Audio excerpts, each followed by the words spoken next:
NASA astronauts are currently stuck in space and they only have a few days to be recovered, or it could become quite catastrophic.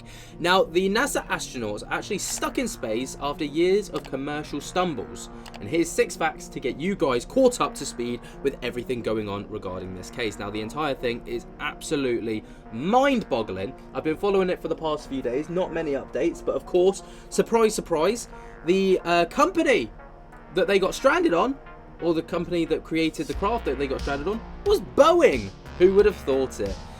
No doubt if they try to blow the whistle, they will be taken out. But NASA entered a new chapter on its prestigious history of space exploration when the shuttle was retired in 2011 after 30 years.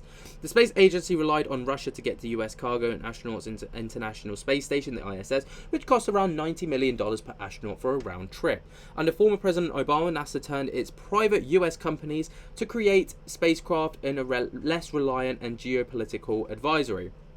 The Boeing company and Elon Musk funded SpaceX were awarded the contracts in a public-private space exploration partnership, but each company had several starts and stops during the development. So why the successful return to Boeing craft is incredibly important mission. That delayed the anticipation 2018 initial launch, but SpaceX worked its kinks first. So basically, Boeing and SpaceX went head-to-head to try and win over this contract. SpaceX ended up taking it on. But the SpaceX Dragon crew successfully launched 2 astronauts to the ISS in 2020 and returned them home without a hitch. Boeing's update on the stranded astronauts.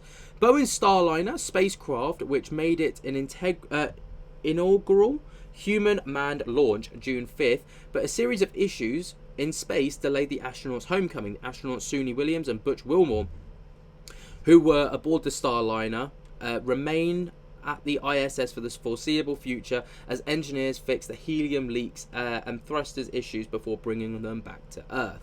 That was the most recent hiccup in years of starts and stops during the development of the phase SpaceX's Boeing crafts. So we're going to take a little look at the interview here, which kind of gives us a very brief rundown of the whole situation from the very beginning. There are new delays tonight for the crew of Boeing's Starliner spacecraft. The 2 astronauts are getting an extended stay on the International Space Station while their ride home is being checked out. Correspondent Madison Scarpino has the latest tonight. Good evening, Madison. Good evening, Brett. Glitches with the spacecraft are keeping the astronauts docked in space for weeks longer than expected. The Starliner's first manned mission began on June 5th and was supposed to last a little over a week. Now, NASA is saying the Starliner won't return to Earth until at least July. NASA is blaming small helium leaks and problems with the thrusters for the delays. Engineers are really using the extra time to study the spacecraft's issues and to prevent them from happening again during future missions. But in an emergency, the Starliner would be cleared to return to Earth. So NASA says the spacecraft is doing well overall in orbit. Former NASA astronauts are not too concerned. You remember when we first came out with the space shuttle, tiles were falling left and right. We had a lot of problems. And that's what happens when you first introduce a new space vehicle. You get the kinks out. But one expert in the space field says the delays don't look good for Boeing. I mean, that's all well and good to say that, you use it to kink out the kinks, I guess. But at what cost? Do you know what I mean? Like, these are real life people that we're playing around with here. These aren't like dummies. They aren't crash dummies. These are genuine lives of genuine people who, go aboard this craft with the security of these companies like Boeing, SpaceX, NASA, all the rest of it, and go up into space hoping that their craft will get them there. I don't get into my car and hope that it's going to get me there. I have trust in my car that it will get me from A to B without killing me. And that's what astronauts should have. Of course, it's very, very different because we're talking about space travel. But at the same time, at what cost? Here we have China returning a mission with samples from the far side of the moon, a first in human history. And it looks like NASA and Boeing can't get their own people back from low Earth orbit. NASA is also having some setbacks. A spacewalk scheduled for today was scrubbed because of a water leak in the cooling unit on one of the astronauts' spacesuit. It is the second time issues with spacesuits led to canceled spacewalks in recent weeks. A lot of water flow. Is it still coming out? I don't think we can do it. There's literally water everywhere here now. We're going to terminate for the day. And if the Starliner's leaks are not repaired, it could put future missions at risk. NASA says that the leaks could push back another Starliner launch that's scheduled for early next year. Brett? Madison, thanks. So there it is. I mean, obviously the whole thing is crazy, because when you think about Boeing, especially recently since probably January, they can't even get their airliners right? You know, that's just planes, which, you know, are supposed to be at this point incredibly safe. They can't get that right.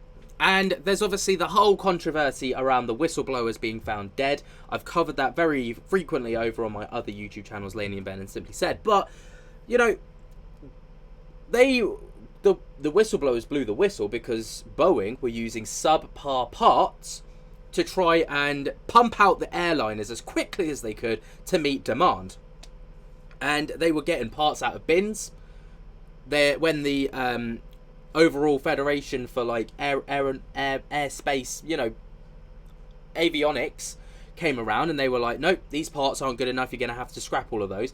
They scrapped them. As soon as those people left, they got them back out of the bins and started fitting them to the planes once again. All of these issues were flagged. Boeing's higher-ups completely ignored it.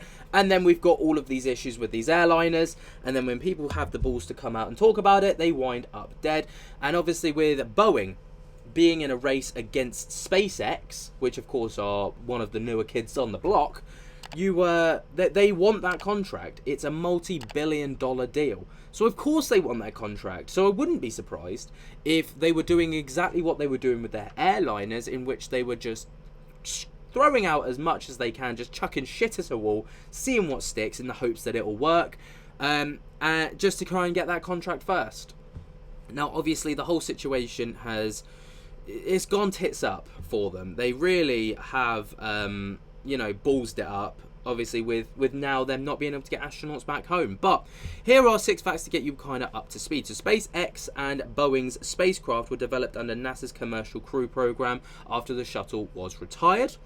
NASA awarded Boeing and SpaceX contracts of $4.2 billion and $2.6 billion, respectively, after a lengthy open competition in September 2014. The public-private partnership is expected to drop cost per seat from $90.3 million, which was being paid to Russia, to $69.9 million for US companies, according to the NASA report. So, of course, you can probably see why NASA was so keen to go to American-ran companies, because they are making savings of around $21 million. So, Figure 2, Commercial Crew System. So, obviously, this was SpaceX's piece of work, and this was Boeing, so they called it the Starliner. They called it Dragon 2. I mean, SpaceX's obviously looks so much cooler, sounds so much cooler. Falcon 9 SpaceX vehicle, Atlas 5. I mean, it just sounds pretty cool, but average cost per seat is $90 million for Boeing, whereas SpaceX's is $55 million. Launch location, I mean, that doesn't really matter too much. Proposed launch cadence is 1 mission per year, so that's pretty level. So the only real differences here, other than the looks of them, is this huge price tag. I mean, saving $35 million by going with Elon Musk's SpaceX. Number 3. By 2024, SpaceX and Boeing were anticipated to provide the ISS access for at least 48 astronauts, according to the 2009 NASA audit. The expectation wasn't realised because each company faced significant safety and technical challenges with parachutes, propulsion, and launch abort systems, in 2019 audit said. The SpaceX successfully launched and returned its first manned craft in May 2020 and has completed several successful missions since. NASA's space junk rips through US family homes with people inside. Now, this was pretty damning. So space is extremely difficult, expert McKenna Young told Fox News Digital in an interview. SpaceX has really just been an outlier figured it out, in my opinion, with a lot of success. Young is a fellow with the Aerospace Security Project at the Center of the Strategic and International Studies. Number 5, Boeing's manned crew mission was bumped several times after tests in 2019, failed to fix technical glitches, and in 2022, Starliner's unmanned craft reached the ISS, but more issues with the parachute were discovered in 2023. That delayed the manned mission again. And Boeing Starliner successfully launched its first manned craft to the ISS on June 5th, but a series of issues plagued the craft and delayed astronauts' homecoming. So, of course, we can see that both companies, both SpaceX and Boeing, have been riddled with problems to try and get these astronauts out to the ISS and safely get them back. Obviously, it's quite, well, I say routine. It's nothing about going to space is routine, but, you know, when it was Russian crafts, they clearly had it on locks, but obviously the NASA wants to save a bit of money, and by a bit of money I mean millions of dollars of money, so they obviously want to go for a contractor back in the US, and they've offered it out, you know, publicized it and been like, look, whoever can do the best job gets the contract, in which both SpaceX and Boeing jumped at the opportunity, clearly trying to rush ahead, and it's led to a lot of issues. But what do you guys think of this? Let me know your thoughts and opinions down in the comments below. While you're down there, be sure to jump scare the hell out of that like button, subscribe if you're new to come on, to get notified whenever we upload to the channel. And until next time, I'll speak to you later. Peace.